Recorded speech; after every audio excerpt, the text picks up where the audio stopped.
coração de cada vida nessa tarde. Aleluia. Glórias ao Senhor. Santo, santo, santo, santo, santo. O Senhor é bom. Todo tempo o Senhor é bom. É bom estar na sua presença, é bom louvar, é bom bendizer o Senhor. Amém? Pois é, os irmãos lá de Cuiabá falaram que eu estou emprestado para Manaus. Que é para falar para a pastora Carolmar que os dias seja rapidamente reduzido para voltar. Eu falei, irmãos, libera aí outros povos. Os irmãos também precisam de ouvir algo novo, diferente, né? Lamentações capítulo 3. Aleluia. Vamos ler.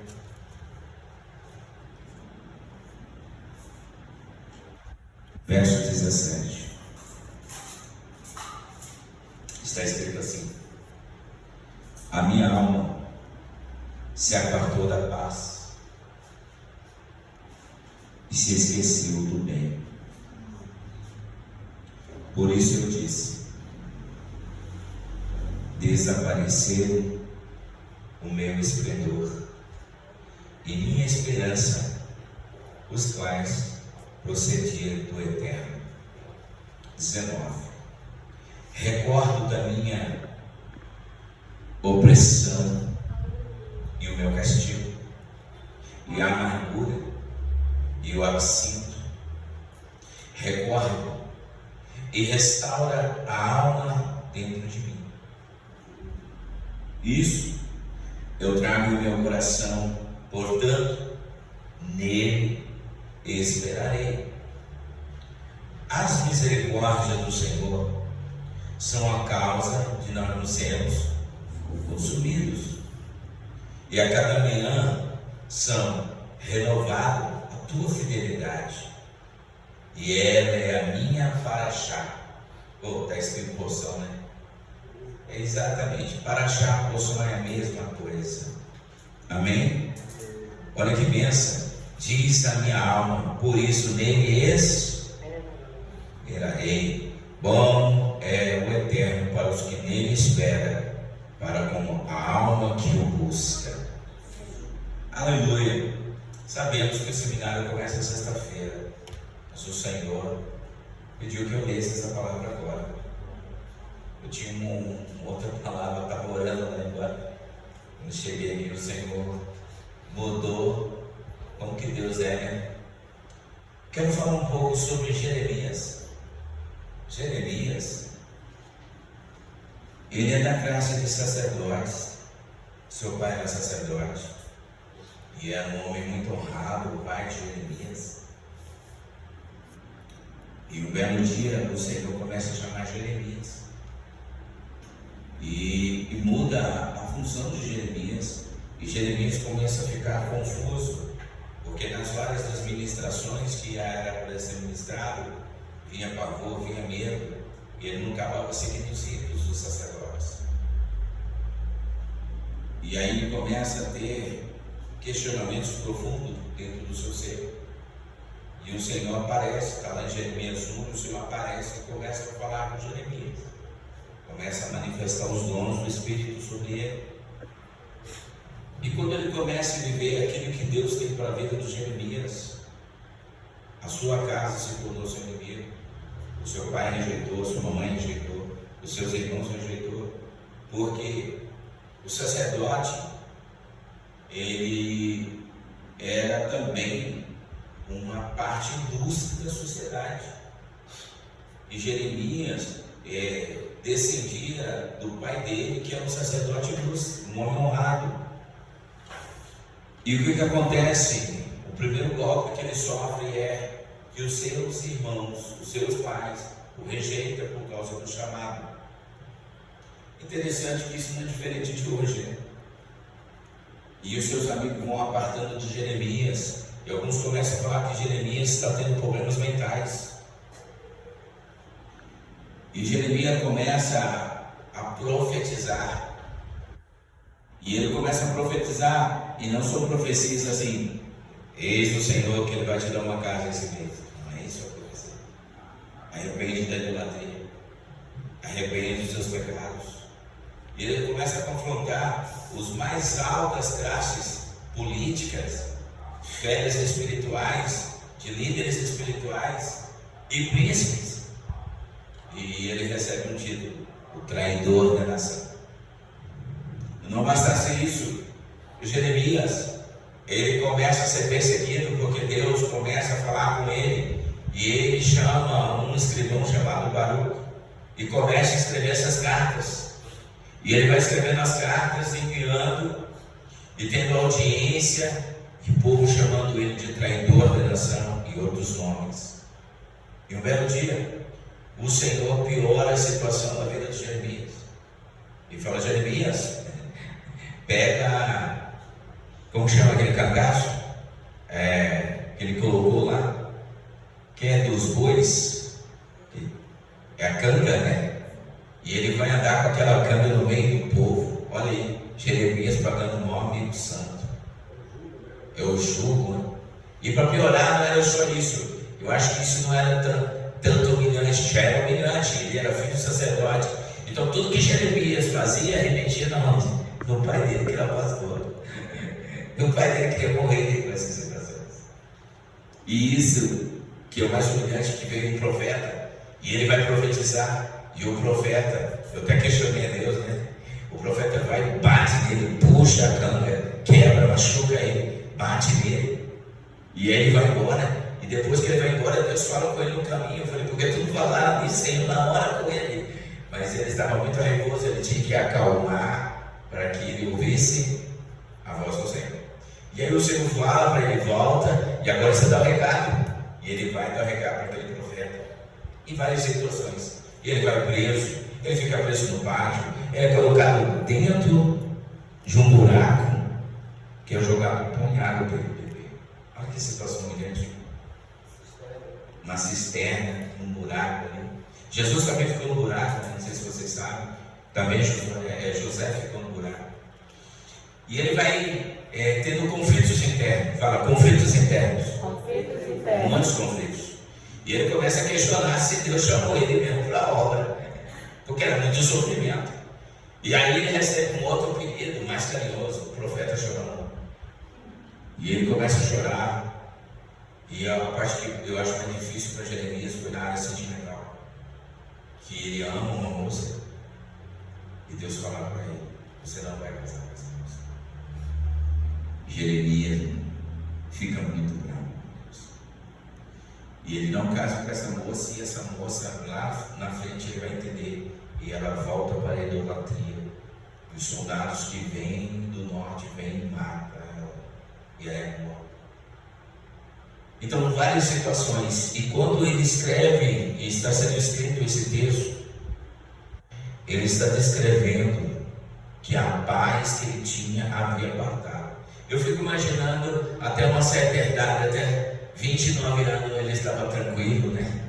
Sossegado, fazendo as paraxá, o shabat, vivendo todo o rito, vendo o pai dele fazer. Quando chega um momento, com 30 anos, Deus chama ele, muda todo o processo. Às vezes na nossa vida parece que nada acontece, parece que tudo está parado, e você olha, outros estão progredindo, outros estão prosperando, e você olha para você: meu Deus, eu estou preso na noite. Estou preso numa cisterna, estou preso, as pessoas vão me olhar, vão me ridicularizar. Às vezes você não vai entender o sofrimento, a dor, e muitas vezes a parte de você, a paz. Você talvez nem fala para ninguém, nem fala para a pessoa do seu lado, mas você se questiona. E Jeremias não é diferente de nós, porque ele fala assim: se esqueceu-se do bem. Então, quando ele está olhando para a alma dele, e ele vai narrando: por isso eu disse eu, desapareceu o meu esplendor. Ou seja, não tem mais alegria, não tem mais satisfação de vida, só desespero, dor, lágrima, esperança vai embora. E aí ele fala: os quais se procediam do eterno. Olha no verso 19, diz: recordo da minha opressão e o meu castigo. Então tudo que ele está vivendo, ele vê como um castigo, uma opressão, uma miséria. uma pessoa que parece que foi amaldiçoada, que parece que Deus não olha, que Deus não cuida, mas Deus continuava a falar com Jeremias. Aleluia. Você pode passar por que for, Deus tem algo com você, Ele vai falar com você. E eu acho que é muito interessante de Jeremias, Jeremias 31, quando o Senhor vem falar com ele, acalma ele, quando ele está choroso. E no capítulo 32 eu acho muito massa, Deus fala para ele assim: vai e compra um campo. E ele vira, mas como comprar um campo? Num tempo de miséria, de cerco, vai e compra um campo e traz testemunha. Olha que maravilha. Deus contraria até o sistema, financeiro, E ele vai e compra o campo, traz as testemunhas, e ali vem uma profecia do Senhor. Aleluia. E aí você vai ver o Jeremias 33 e fala: veio a voz do Senhor a segunda vez. E aí eu paro e penso: quanto tempo o Senhor demorou para falar com ele? Será que foi 1 ano, 2 anos? E ele naquela cisterna, situações vivendo, e você para imaginar, não comia bem. Olha, pense comigo, vamos pensar, não comia bem, calor, sede, poderia pegar uma pneumonia dentro daquela cisterna, ser humilhado, chamado como traidor, não era bem quisto, não era querido por ninguém no lugar. Misericórdia. Coloque aí no lugar dele agora. Será que você suportaria? E olha que interessante que ele fala, olha no verso 20: recordo e restaura a alma dentro de mim. Mas lá no 19 está dizendo: eu estou sofrendo castigo, a minha alma está sob amargura, e a minha alma está sobre um absinto, negócio amargo, sem sabor. Por exemplo, você já acordou de manhã e se sentiu a sua boca amarga, você teve que escovar dente rápido, não é assim? Imagina a alma dele, estava assim, amarga, sem nada. Você sabe o que é uma alma amarga? Nada se satisfaz. Pode vir um prato gostoso, não te satisfaz. Pode vir as pessoas que você ama, não lhe satisfaz. Porque Deus está tratando diretamente na alma. Deus ama a alma? Sim, Deus ama a nossa alma. Mas olha que ele fala: trago em meu coração, portanto, a esperança. Aleluia. Até o 19 do 20, Deus vai mudar a história. Fala: Deus muda a história. Deus muda a história. Diga: Deus muda a história. Deus muda a história. Porque ele estava pensando que a vida dele estava derrotada. E ele disse: torne a trazer isso na minha mente. Portanto, tenho esperança. Para a esperança. O apóstolo Paulo fala em 1 Coríntios 12 que vai embora a fé e a que vai permanecer? O amor. Mas agora nós precisamos da esperança. Você pode chamar a esperança? Vem esperança. Vem esperança. Permaneça comigo. Permaneça comigo. Porque a esperança é a profecia, é a palavra, é os louvores. Hoje eu percebi, louvando aqui nessa casa, eu pensei: olha que maravilha. Olha como estão adorando o Senhor. Olha como estão se entregando no louvor. Olha que abundância. Abundância de palavras de esperança, palavra de vida, palavra de amor, palavra de cura, palavra de correção. É bênção. Isso nos dá esperança. Quantos nós aqui recebemos decreto de morte, quem sabe nós não estaríamos nem aqui. Mas a esperança nos alcançou. A esperança nos veio nos socorrer. No momento de absinto, momento de amargura. Meu Deus, em 2015, eu achei que eu ia naufragar. 2016, 17. Em 2017, o Senhor veio a mim e falou: jejua 21 dias. Jejum 21 dias reto. E aí, quando acabando, o Senhor deu um tempo de 2 semanas. Jejua 40 dias agora. E jejuando, para que o Senhor me desse força. Tem muitas nossas vidas que parece que a gente não vai suportar. Parece que a gente vai ceder. Parece que a gente não vai vencer. Pensa, Jeremias não é diferente de nós, irmãos. Pense comigo, a parte que ele vai perder. A família dele vira as costas. Ele perde a provisão do lar. Pensa nisso. As pessoas ridicularizam ele. Os reis, todos começam a julgar ele. E as profecias não aconteciam de imediato. Quando começaram a olhar para Jeremias com outro olhar, foi os reis de fora que acreditaram na profecia de Jeremias.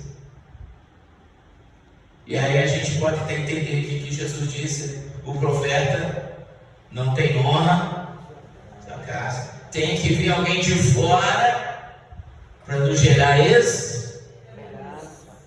Aleluia. Você pode glorificar o Senhor? Se nessa tarde essa porta está aberta e ainda nós louvamos o Senhor, bendizemos o Senhor, que é a esperança. Está difícil, está doendo, mas há esperança. Que prova é essa? Prova de fogo. Há esperança. O Senhor está dizendo: há esperança. Olha aqui, uns anos atrás, quando eu chamo vocês, aqui no comércio, eu entrei nesse comércio. Eu lembro que tu limpava os peixes aqui e rápido. Nossa, eu não entendo assim. Aqui era um comércio. E se eu perguntasse ao Senhor que um dia seria um templo, não estava isso no seu coração. Mas Deus falou assim: eu quero isso aqui. E o Senhor foi cedendo. Foi um espacinho, foi cedendo. Foi cedendo, foi cedendo. Para gerar esperança. Esperança para essas pessoas que moram aqui nessa rua, que moram nesse bairro, que moram até distante. A esperança. Deus está chamando essas pessoas. A voz da sabedoria está ecoando em cada esquina. A esperança. A esperança. Ei, quantas lutas? Lá de Cuiabá, Deus liga para ela agora, que ela está chorando. Eu estou sabendo já. Já recebi um memorando aqui. Vamos orar. Nem falava muito, vamos orar. Renovo. Está sendo atacado. Calma. A esperança. Estou fazendo uma oração contrária. A esperança. A esperança. O ano passado, tive aqui, até ajudei a tirar o que for. Olha.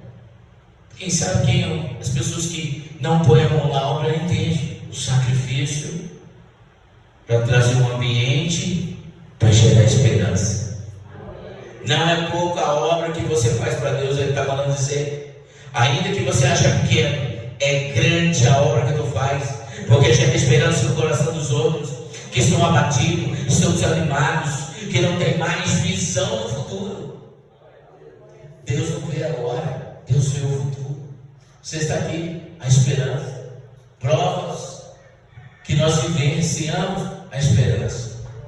Olha o que ele diz, ó, as misericórdias do Senhor. Aleluia, aleluia, aleluia. É as misericórdias do Senhor que não nos somos mortos, não partimos antes do tempo. As misericórdias do Senhor não tem fim. Aleluia, não tem fim. E diz assim, ó, e nem se acaba a sua bondade. Obrigado, Senhor, acaba mesmo. E ele diz, cada manhã se renova, e grande é a tua fidelidade. Meu irmão, até o 19, do verso 1 ao 19, ele está choroso, ele está reclamando, ele está lamuriando. Ah, o Senhor me esqueceu, o Senhor não me ama mais. É assim mesmo? É assim mesmo. Mas chega um momento do 20, o Espírito de Deus para aí, Jeremias. Você está liberando muita palavra negativa para a sua alma. Chega. Aleluia. Abre Romanos 8. Olha que bênção. Olha o que o Senhor diz para nós em Romanos 8. Verso 31. Romanos 8, capítulo 8, verso 31. Diz assim: que diremos, pois, acerca disso? Se Deus é o nosso favor, quem se levantará contra nós? Ah, meu irmão. Se Deus está ao seu favor, Quem é o adversário para ir contra você? Quem são as pessoas usadas pelo adversário para ir contra você? Se Deus é por nós, quem será contra nós? Se Deus está olhando para você e Ele diz: meu filho, minha filha, há esperança pela sua dor, seu sofrimento. Olha que benção. E olha que Deus está dizendo. Olha que lindo, ó. E não poupou o seu filho, antes entregou por todos nós. Como nos dará com Ele todas essas coisas? Quem acusará os escolhidos de Deus? Ah, irmão. Você é escolhido? Glória. Então ele tem um acusador, não tem? Ei, eu quero dizer que o advogado não vai perder causa. Você é escolhido. Senhor, o Senhor tem futuro para mim? Sim. Deus tem um futuro próspero. Deus tem pensamento de paz para você. Deus tem uma casa para você. Deus tem um lar para você. Deus tem um chamado para você. Deus tem um sacerdócio para você. Ainda que outros disseram palavras negativas, palavras que não lhes resulta alegria, mas Deus dizendo: há esperança para você, meu filho. Há esperança para você, minha filha.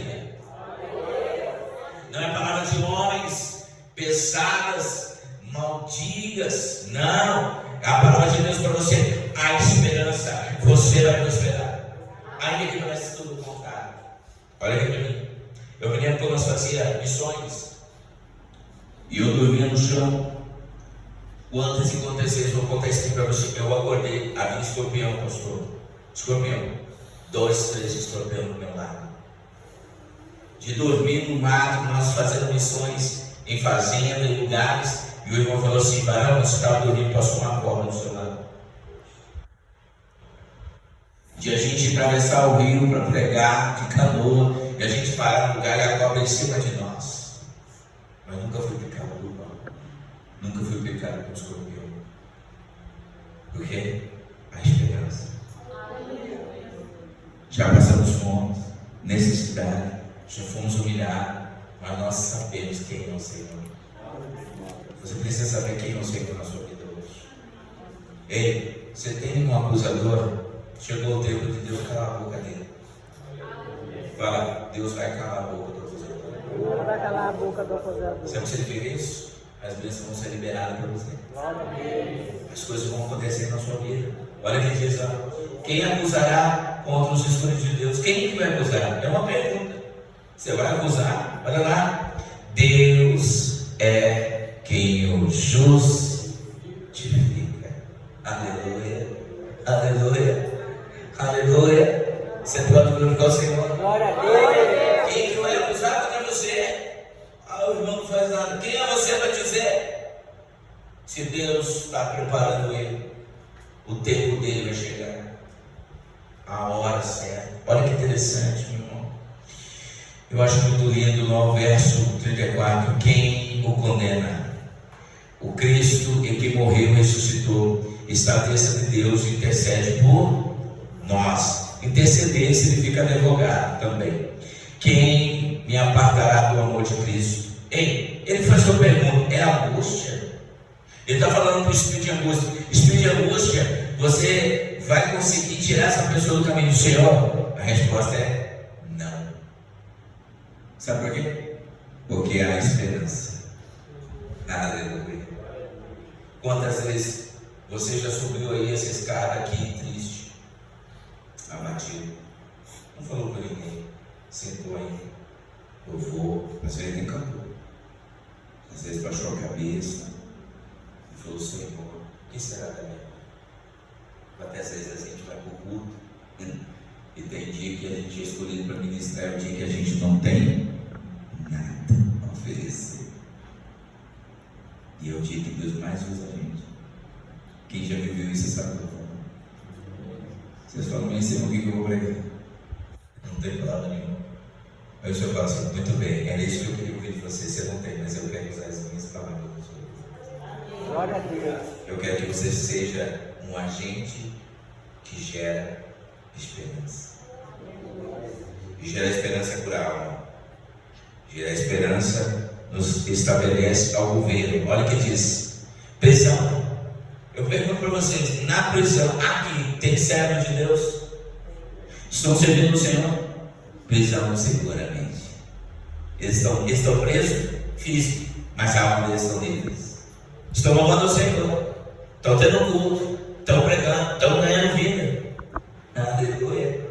E tinha um pastor que eu fui pregar na igreja, e aí o Senhor, eu acabei de pregar, falei: Senhor, eu estou batendo a continência, estou indo embora. O Senhor: não, a obra não acabou, a obra vai começar agora. Eu falei: mas como? Já preguei, orei para a multidão, a vida tirando aqui faz. Não acabou. Ele falou: não, a obra vai começar agora. É com os pastores. Comecei a orar, e o Senhor fez uma obra maravilhosa, mas o Senhor deu um recado para o pastor: pastor, Deus está falando sobre esse 10 dias em jejum, em consagração profunda, porque está vindo algo aí, Deus quer te livrar. Fui para o monte, estou orando, estou indo embora. Aí eu vi, olho para o pastor: ué, você está aqui no monte? Aí eu conversando, o Senhor falou assim para mim: pergunte a ele do propósito que eu mandei. Agora não, você não cumpriu o propósito, né? Porque para Deus não fala para mim te perguntar, certamente você não cumpriu. Falou: varão, eu esqueci de fazer. Por causa de ter desobedecido, ele foi preso. Por causa de algo no passado, veio o boleto. Mas aquilo que parece impossível, aquilo que parece não haver saída, ele foi para a prisão. Deus restaurou o casamento dele, está ganhando almas para Cristo. A mulher dele, que é uma pastora muito usada, falou: pastor, agora estou preocupado. Por quê? Porque o homem agora fica orando para os homens lá, e fala só da obra, parece que esqueceu da família, esqueceu de mim. Agora estou preocupado, quero meu marido de volta. Aí eu falei: minha irmã, o casamento da senhora ia acabar. Ela falou: é verdade, logo ele vai sair. Mas Deus precisou perder ele por um instante, mas ganhar ele lá na prisão, para tornar ele obediente. Amém, irmão? Prisão não separa ninguém de Deus. Não adianta. Na prisão, Paulo e Silas faziam o quê? Orava e glorificava o Senhor. São 3 armas poderosíssimas. O anjo foi lá, tirou eles. Não adianta. Prisão não segura quem ama a Deus. Olha outra coisa, ó. Perseguição. Quem aqui nunca foi perseguido? Ninguém. Perseguição. Para. Não adianta, irmão. Perseguição fortalece. Fome. Não adianta. Pobreza extrema, miséria, perigo, espada. Nada pode nos separar do amor de Deus. Nem anjo, nem principado, nem trono, nem altura, nem profundidade, nem outra coisa poderá separar do amor de Deus, que por meio de nosso Senhor Jesus Cristo. E a nossa esperança é o Senhor. Vamos colocar aqui. Amém? Então você vai dar um passo.